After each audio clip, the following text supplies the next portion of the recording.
practicing some power off 180s today. What I'm going to try to do is hit a specific point on the runway with my power at idle. So we're going to simulate an engine failure, pitch for best glide, which is 68 knots, identify a point, which is that first taxiway off the right, and try to land right there. So our engine goes to idle. I immediately want to put some nose up trim in, and I'm going to go 55. flaps 10. So we're coming around onto our base leg, and now we're looking at the runway. And all we're doing is judging if we look high or low, and adjusting with flaps or a forward slip. You never want to come in low. There's no grace for not making your point. I try to delay my use of flaps for as long as possible. Make sure I make that runway at the very least. I'm going to go ahead and put flaps 20 here. Flaps 30, we're definitely going to make the runway. Do a little bit of a slip here, just to lose a little bit of altitude a little faster. Looked like we were going to overshoot that point. And now eyes down the runway, getting into that round out, holding it off, flare, and touchdown. All right, we're coming back around. I didn't like how my slip was in the first one. I got very slow. I did make my point, but I'm going to try to do it a little better. As we start to turn on final here, we're just judging, are we high or low? Don't want to add flaps if I don't need them. That'll cause you to lose altitude really fast. And then once you lose that altitude, you can't get it back. We're right on glide path here. So I'm just going to bring it right in. I'm going to land with flaps 10. Made the runway, start that round out,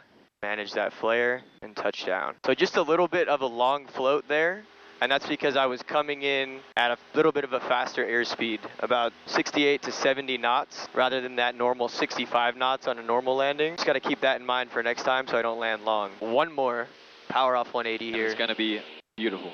Gorgeous. I feel a little bit low here, so I'm going to go straight towards the numbers right now. If I ever feel low, it's straight to the numbers every time. So I'm going to do everything I can to stretch this. Make that runway. We're right on that 68. We're right on glide path right here. We're going to make the runway. Settling into that ground effect. Looking good. Perfect. Beautiful. And that's a power off 180.